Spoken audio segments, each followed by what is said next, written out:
In AP Government, students must create a project that successfully uses court cases in a mock trial setting. The most efficient way is to create a short film covering all notable topics. This is their project. Our founding fathers established the Bill of Rights to protect the civil liberties of United States citizens. Without these rights, religion and speech can be drastically oppressed.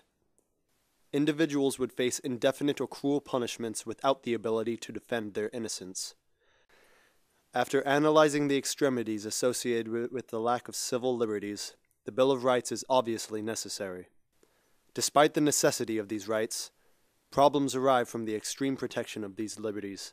Public opinion, as well as the court system, upholds that threatening and treasonous speech should not receive the same liberties provided by freedom of speech. This fine balance between ensuring personal liberties and individual protection relies on the decisions of the federal court system. Today, we will demonstrate these decisions to interpret the Fourth Amendment, which attempts to provide the right against search and seizures. Ask yourself, to what extent is a conversation private? Is the time-consuming process of obtaining a warrant suitable for situations where a threat is present? In this fast-paced society, can public safety afford to wait for confirmation from a governmental office? Your Honor, I will prove to the court that the entire investigation into Mother Gothel's actions and the discovery of Rapunzel was not only constitutional, but violated none of Mother Gothel's rights and was backed by several Supreme Court cases. The prosecution calls the king, formerly known as Prince.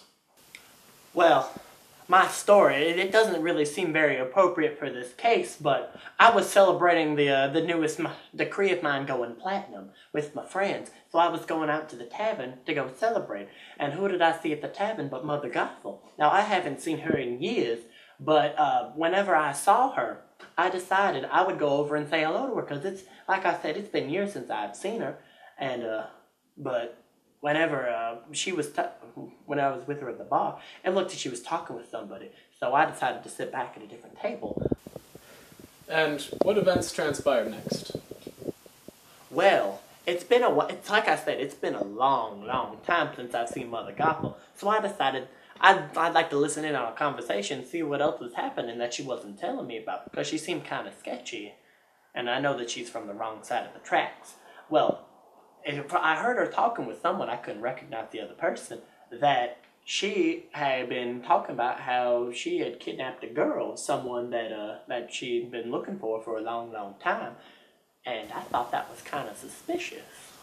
Now, Your Honor, this testimony is strikingly similar to that in the case of Hoffa versus United States, and in which Mother Gothel was fully aware of Mr. Prince's presence and his proximity and ability to overhear the conversation.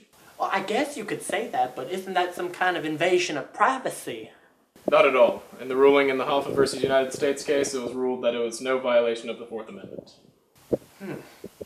Well then, I guess I'll continue with my story. So, after hearing about Mother Gothel saying that she caught this girl, I decided the next best thing for me to do was to contact the authorities, because I didn't want this girl to get in any sort of trouble, because I knew that Mother Gothel was from some sketchy backgrounds and some really questionable pasts.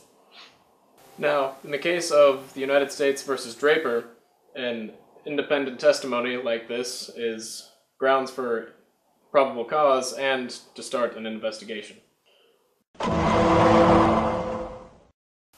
Your Honor, the prosecution calls to the stand, Sir Officer Off. This series of suspicious actions needs to be viewed as a whole, as in the case of U.S. versus Socolow. Because Mother Gothel was seen visiting other known villains' houses and buying unnecessarily large amounts of supplies, it is quite evident that she is up to no good.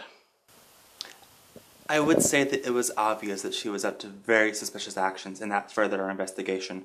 We continued following her, and we noticed her go to a tower. She called out something about Rapunzel letting down her hair, and then she climbed into the tower on some sort of rope. We waited there for a little bit, and then she walked out of it. We suspected that that was her going in to see her kidnapping victim, and that's what caused us to get a warrant. Your Honor, as in the case of Minnesota versus Carter, because this was not Mother Gothel's place of dwelling, it was not a violation of her privacy for the officer to observe her actions. Now, Officer Sir, did you see her leave with the large amounts of supplies that she had gathered on the way there? Now that you mention, I don't think she did. Interesting. Your Honor, the prosecution calls to the stand Mother Gothel. Your Honor, I shouldn't even be here. Mother Gothel, can you describe for the court the circumstances of your arrest? Sure. Okay, so I was approached by some officer, Sir Officer Off, okay? And he asked if he can search me. But I didn't know that I could say no.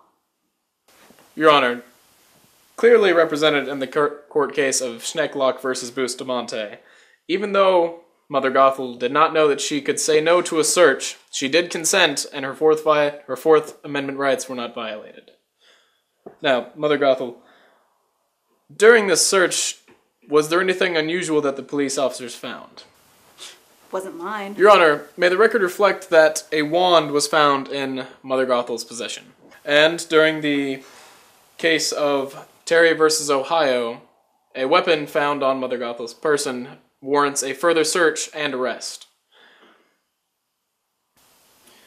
Upon Mother Gothel's arrest, the police searched the tower that she was trailed to earlier and discovered Rapunzel.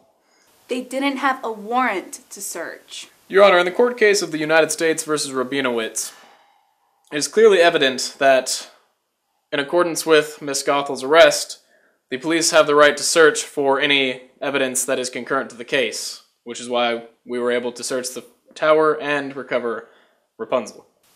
But... Thank you, Mother Gothel. Your testimony has been more than helpful. You may step down. Your Honor, the testimony gave by the king formerly known as Prince was not only constitutional, but it was necessary to establish the probable cause that launched this entire investigation. Every action taken by the investigating officers did not violate Mother Gothel's rights, and was necessary to stop her from continuing her illicit actions. It is the point of the legal system to keep the public safe, and to stop crooks like Mother Gothel from continuing actions like those she took against Rapunzel. Ladies and gentlemen of the jury, I thank you for your time.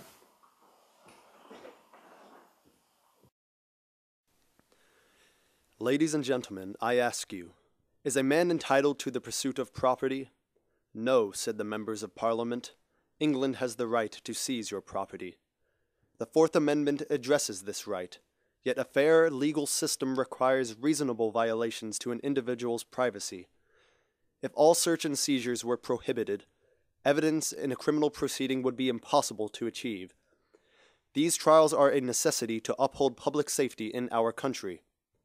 Ultimately, other portions of the Constitution balance this simple infringement. The evidence obtained through this process still requires a fair trial and a conviction beyond a reasonable doubt. This compromise allows the court system to convict guilty suspects while innocent suspects retain their freedom. Throughout this criminal trial, evidence obtained matched the decisions of the Supreme Court. The use of the informant to start an investigation created probable cause for the crimes in question. The following investigation reported a series of actions that reasonably supported a present danger, which necessitated further police action. Mother Gothel's actions and the nature of her arrest display the decisions of the constitutionality of the investigation process. Regardless of the decision of the criminal trial, the situations preceding the trial are necessary precautions. The system operates an inconvenience to innocent parties, but the events are necessary for a suspect that is guilty. These costs of a fair court system are greatly overshadowed by the potential to make society a safer place.